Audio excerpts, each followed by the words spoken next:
Hello, my name is Aaron Oder. I go to River Oaks Community Church, and I joined Ronaldo on the small groups missions trip to Medellin, Colombia recently.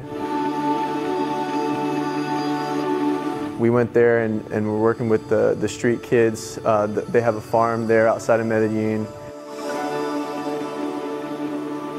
So Robin has shared with me that a bunch of the boys there like to play soccer.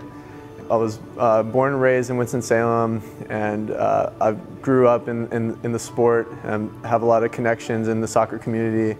So I figured the easiest way to reach out and sort of tap into that network was through social media.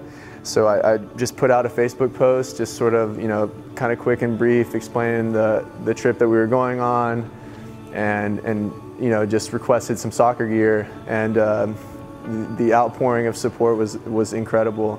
One of the soccer stores actually donated a bunch of uniforms for us, and Robin sort of had this idea that we could play a scrimmage game and have the boys, so we really built up this anticipation for this match and have the boys play against each other. And it was really cool. We had one of the teams in black and one of the teams in white, and we made banners and everything, and some of the ladies had spent the night before making these huge banners with all the boys' names on them and everything. And there was we had two teams, Team Rufo and Team Tormenta, and those were named after the two horses that they have there at the farm. The game was very exciting. There was a lot of goals, a lot of good action. I mean, the boys were laughing and screaming, having fun. It was a great time. And I mean, you could just see how much it meant to them. Just being, they had probably never been part of an organized game in their lives before. And then, having this with all the fans and all the excitement and the banners leading up to it, I mean, it was a big deal for them. And me personally, I've played in a lot of very important games, but definitely none like this. Hi, my name is Mark Nicholson. A lot of you guys know me as one of the worship leaders at Ronaldo Church. Some of you also know that we run a clean foods farm just outside of Winston-Salem in Tobaccoville called Nomad Farms. We do more than agriculture on Nomad Farms. We do lots of events on the farm, because this is a way of sharing this beautiful place that God has given us with the community, and it's also a platform for ministry for us. Many of you also know that my family and I spent 10 years on the Tibetan Plateau of Western China as church planting missionaries. We came back about 3.5 years ago, and in my mind, there's a strong connection between missions and worship. Of course, both are really about the glory of God. That's what I'm most passionate about.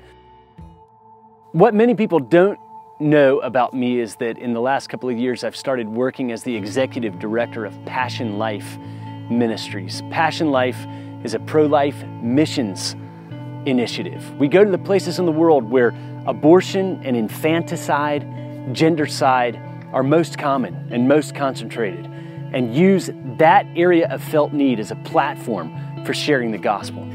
Our desire as Passion Life Ministries is to take that aroma of life to the places in the world where a culture of death has permeated for so long. Countries like China, like Cuba, Vietnam, Romania, the Czech Republic, areas where abortion, infanticide, gendercide, the selection of one gender over another, have influenced and permeated and stained the consciences of the collective culture for so long unchallenged.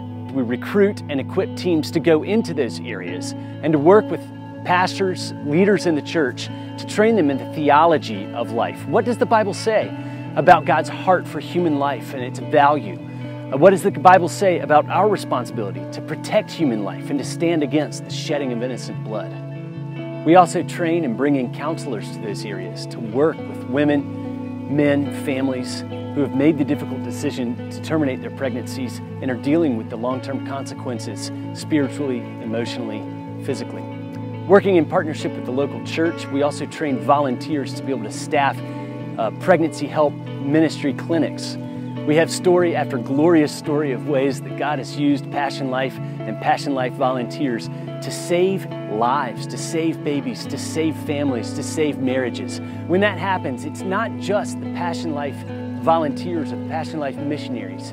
who get to enjoy and celebrate all that God is doing in these people's lives. It's also people like you who have made the sacrifice of time, prayer, resources to send Passion Life teams into those areas. Kingdom work is a team effort, and we appreciate your partnership in the gospel. We are Jeff and Kate Davis, and these are our 3 children, Brennan, Lincoln, and Caden. We have been serving as missionaries in Kijabe, Kenya at Rift Valley Academy. You started supporting us in 2005 and have faithfully been doing that for the last 9 years. Thank you for the commitment that you have made to us and for the sacrifices that you have made so that we can stay on the field. When Africa Inland Mission began in 1895, the pioneer missionaries soon realized that they would need schooling for their kids, and that's when Rift Valley Academy was begun. And 100+ years later, it's still going strong and fulfilling its mission in supporting missionaries by caring for their children. Currently there are 500 students from 20 different nationalities and 70 different mission agencies, and coming from 20 different African countries. Our students' parents are teachers, doctors, pilots, church planters, engineers. They love orphans and they care for patients with AIDS. Our parents are fulfilling the Great Commission while living out AIM's mission statement, which is to build Christ-centered churches among all African people. We serve these children so that their parents can serve the lost in Africa. We believe that God has called us to our VA, and Lord willing, we return there next year to continue impacting missionary kids for the glory of God.